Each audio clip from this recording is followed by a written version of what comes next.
Don't you love tests? Well, I don't know about you, but studying for weeks and even months just for it to all hinge on one 3-hour block of time where you're crammed into a room with a bunch of other random people, it's not my favorite activity. And that's why I only take my tests once. I do this by following a routine to make the most of my 24 hours before any exam. Maybe you guys want to avoid retaking tests too.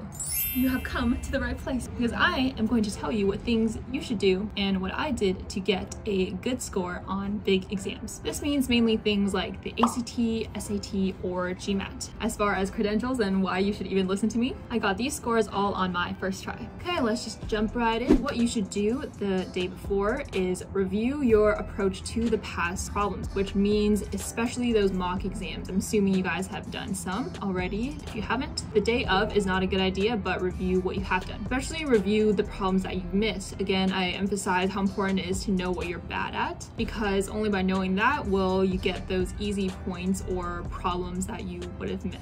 Then throughout your reviewing, create a simple guide of things to remember. What does this mean? It means common mistakes or pitfalls that you've made before, specific to you or in general that people say on the interweb, or certain formulas that you use frequently if you have math stuff, or just in general reminders for what to do during the test and the kinds of techniques to use. For example, what I always tell people to do is to check back and read again what the question is asking you to make sure that you answered it correctly. In this guide, it's nice if it's relevant to bucket or categorize these reminders. This is an example of one of my testing guides. This is super helpful, especially in the last 24 hours, because I can really target and customize the things that I need to look out for in order to maximize my score. Overall, making this guide for yourself is good review, and you're preparing yourself to save some easy points to boost your score. I don't have best lighting where I am now, so I like sitting outside, but the downside are all these ambient noises. So I hope you like the feeling that you're sitting right across the outdoor table from me. Did I already say this? Ideally, you've already started this guide either in some document or Excel, as I like to do, as you were doing practice problems and mock exams weeks and months before your exam. This guide will come in handy later, as I explain in one of my later steps for the next day, the day of your exam. Along with the review is lightly practice. Don't do anything too intense, just like you wouldn't sprint the day right before your race and get your legs wrecked. Do not do any mock exams. This will just stress you out, and if you get yourself too tired, you could decrease your confidence, which is not something you want. Being able to focus when there's other sounds, especially in this virtual environment where you might have to take your tests at home, is a good skill. So I'm just gonna keep going because I don't think sounds are gonna stop. Now, food the night before. All my carb lovers out there will be excited to hear that you should carb load the night before. It makes it easier to sleep. Make sure to eat enough and get your nutrients be well-rounded. It should be like whole grain carbs, like good carbs. The night before, you also want to make sure that you're not going to bed hungry, because then you won't sleep well. You just will wake up earlier, which I always do if I'm hungry throughout the night. So at night after dinner, I had some oatmeal. Also in the day before is plan. Know where the testing center is and how far you're gonna have to drive. Double check the time of the exam and decide when you're gonna wake up, when you're gonna eat, and when you're gonna start to drive there, or whatever your transportation is.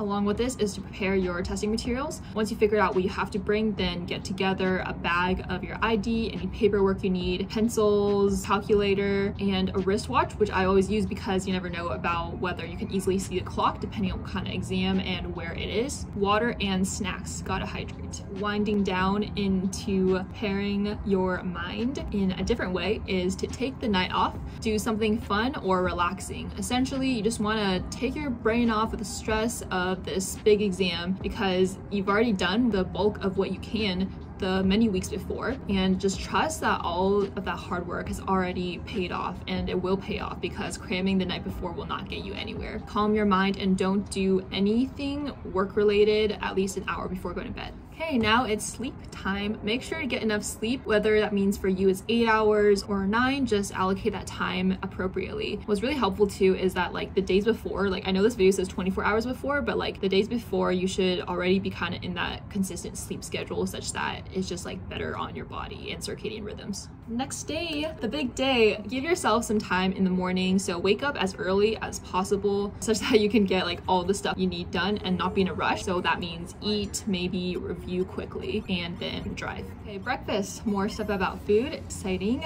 Again, carbs, but slow release carbs like whole grains, and not too much though, or else you'll be sleepy because carbs induce sleepiness. Also, make sure to eat protein to keep yourself feeling full. For me, I had oats with brain foods, walnuts, and blueberries. So look up a list of brain foods. I think I'll put some here.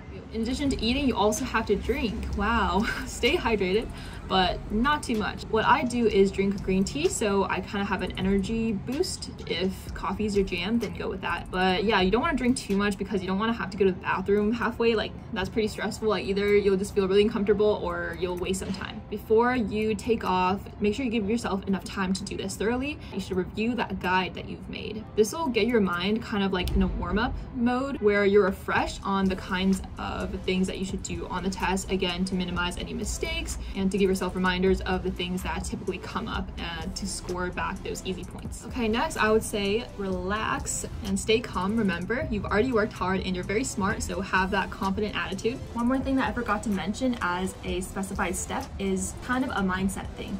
You want to have confidence and pretend to be excited for the test. In the 24 hours leading up to it, believe that you've put in all the time and effort that you already can, and therefore you should have no regrets. The more nervous you get, then the more likely you might be making those mistakes that wouldn't do justice to the preparation you already put in. Really get pumped and excited before a test. In fact, I have a before a test playlist. Feel like you're really going to crush it, and you more likely will. Go outside is what I recommend. What I like to do right before I leave with the time that I have is to take a walk and listen to music during that, or call my parents or a friend or someone. Okay, the last thing here is to arrive to the testing center or be prepared at your virtual testing area at least 30 minutes early. The earlier the better, because especially if you're in somewhere like LA, then you'll have to allocate some time for possible traffic. You do not want to be stressed or more stressed than you have to. A little adrenaline is good before an exam. These things that I do 24 hours before an exam really tries to make the most out of the preparation that I already put in, because if the hours leading up to the actual exam aren't optimized, then the ending result might not reflect your true abilities, which is really what you want to only take your test once. Of course, this video also assumes that you've already put in all the preparation you can and that you're as prepared as you ever will be, which personally is always the attitude that I take, because I think that if you're gonna have but something, then you might as well not do it. Like, at the time of the test, it's ideal that you've already put in the scheduled time, effort, and practice test to get to the prepared stage. Now it's all about how to make the most of it such that it all comes through on a test, and you should be excited for it because that's when it's going to pay off.